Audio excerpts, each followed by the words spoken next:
मारुति ने दिया 1.5 लाख मास्क बनाने का कपड़ा। 13,500 महिलाओं को मिला काम।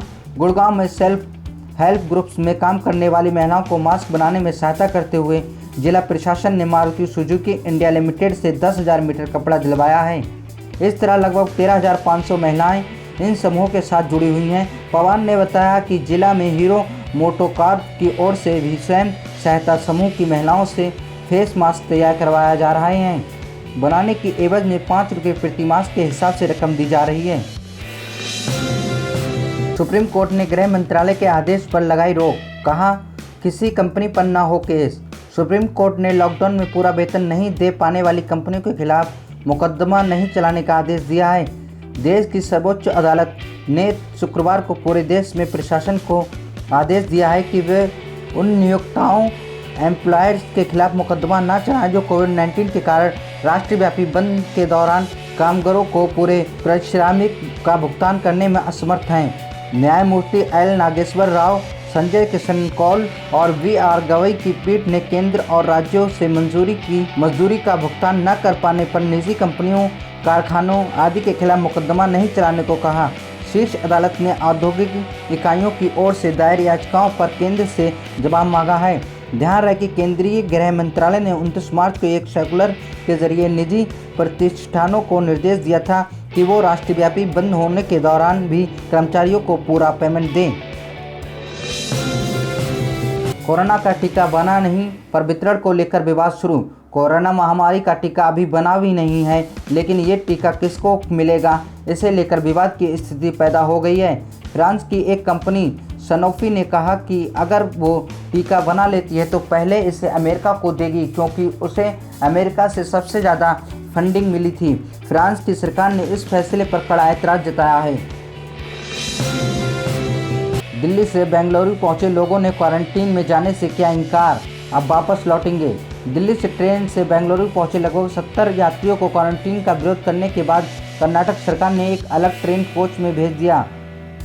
गुरुवार सुबह बेंगलुरु सिटी रेलवे स्टेशन पर पहुंचने के बाद इन यात्रियों की रेलवे और प्रदेश के स्वास्थ्य अधिकारियों के साथ तीखी बहस हुई। कर्नाटक सरकार के एक मंत्री सुरेश कुमार ने बताया, ये लोग कह रहे थे कि उन्हें क्वारंटीन के बारे में नहीं बताया गया था, जबकि दिल्ली में रेलवे स्टेशन पर बार बार इसकी घोषणा हो रही थी। साथ ही उन्हें टेक्स्ट मैसेज भी भेजा गया था। योगी सरकार का बड़ा फैसला, अब केमिस्ट को हर दिन बताना होगा खांसी, जुकाम, बुखार की कितनी दवाएं बेची। कोरोना वायरस के मामले लगातार बढ़ते ही जा रहे हैं। अब उत्तर प्रदेश योगी आदित्यनाथ सरकार ने इसे लेकर एक और बड़ा कदम उठाया है। यूपी सरकार ने मेडिकल स्टोरों से कहा है कि वो खांसी, जुकाम, बुखार या इनसे मिलते जुलते लक्षण को लेकर दवा की बिक्री का रिकॉर्ड रखें। इसके अलावा हर दिन सरकार को बताएं कि कितने लोग ये दवाएं खरीदने आए। मेडिकल स्टोर संचालकों को हर दिन शाम 5 बजे तक ये रिकॉर्ड स्थानीय प्रशासन को देना होगा। ऑक्सफोर्ड यूनिवर्सिटी की सबसे बड़ी कामयाबी, बंदरों पर ट्रायल में सफल, अब इंसानों पर हो रहा परीक्षण। कोरोना वायरस वैक्सीन की शुरुआती निष्कर्ष शोधकर्ताओं को उम्मीद के मुताबिक लगे हैं। उन्होंने 6 बंदरों के एक समूह पर वैक्सीन का इस्तेमाल प्रभावकारी पाया है। ब्रिटिश और अमेरिकी शोधकर्ताओं के मुताबिक अब वैक्सीन का ट्रायल इंसानों पर चल रहा है। रिपोर्ट में बताया गया है कि बंदरों में कोरोना वायरस छोड़े जाने से पहले वैक्सीन का टीका लगाया गया था। इस दौरान पाया गया कि 14 दिनों के अंदर वायरस के खिलाफ कुछ बंदरों के शरीर में एंटीबॉडी विकसित हो गए, जबकि कुछ बंदरों को एंटीबॉडी विकसित होने में 28 दिन लगे। शुरुआती शोध पर अन्य वैज्ञानिकों के रिव्यू के बाद मोहर लगनी अभी बाकी है।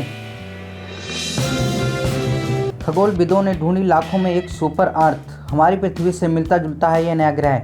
मानव सभ्यता जब से अस्तित्व में आई है तभी से उसका सपना दूसरे ग्रहों में भी जीवन बसाने का रहा है। वो सदियों से धरती जैसे किसी अन्य ग्रह की तलाश में जुटे हुआ है जहां जीवन के निशान मिल सकें। पहले भी कई बार वैज्ञानिकों ने ऐसे ग्रह ढूंढ निकाले थे जो थोड़े बहुत पृथ्वी से मिलते जुलते थे। अब खगोलविदों ने लाखों में एक ऐसी सुपर अर्थ ढूंढ निकाली है जो असाधारण है। Space.com की खबर के मुताबिक इस सुपर अर्थ की खोज न्यूजीलैंड के कैंटरबरी यूनिवर्सिटी के खगोलविदों ने की है। उबर से गई हजारों कर्मचारियों की नौकरी, निकालने का तरीका अपनाया अमानवीय। लॉकडाउन के कारण अब दुनिया के सबसे बड़ी कैब सर्विस कंपनी उबर ने भी आखिरकार अपने हजारों कर्मचारियों को नौकरी से निकाल दिया है। लेकिन निकालने का तरीका इतना बुरा था कि पूरी दुनिया में लोगों ने सोशल मीडिया पर इसकी कड़ी आलोचना की है। मीडिया रिपोर्ट्स के मुताबिक उबर के कस्टमर सर्विस प्रमुख रॉबिन शेवले ने एक वीडियो कॉल के लिए कंपनी के 3700 कर्मचारियों को जोड़ा और मात्र 3 मिनट में सभी को नौकरी से निकालने की घोषणा कर दी। कंपनी के इस फैसले की दुनिया भर में मानवाधिकार से जुड़े लोगों ने कड़ी निंदा की है। भारत में बने कोविड कवच एलिसा टेस्ट किट को मिली मंजूरी। 69 जिलों के 24,000 लोगों का होगा टेस्ट। भारत को एक बड़ी सफलता हाथ लगी है। अब देश में कोरोना वायरस के ज़्यादा से ज़्यादा सैंपल टेस्ट कराने में सक्षम हो गया है।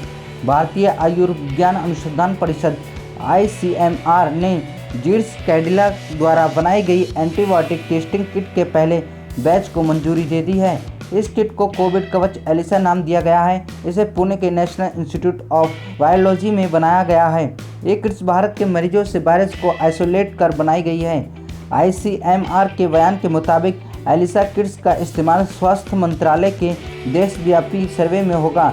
ये किट एक मरीज के ठीक होने के बाद दिखाई देने वाले एंटीबॉडी के फैलने का पता लगाएगी। ICMR देश के 69 जिलों में 24,000 व्यक्तियों की टेस्टिंग करेगा। इस साल भी देर से दस्तक देगा मानसून। केरल में जहां इस साल 4 दिन की देरी से मानसून पहुंचेगा, वहीं उत्तर भारत में इस साल मानसून पहुंचने में पूरे 10 दिन की देरी हो सकती है।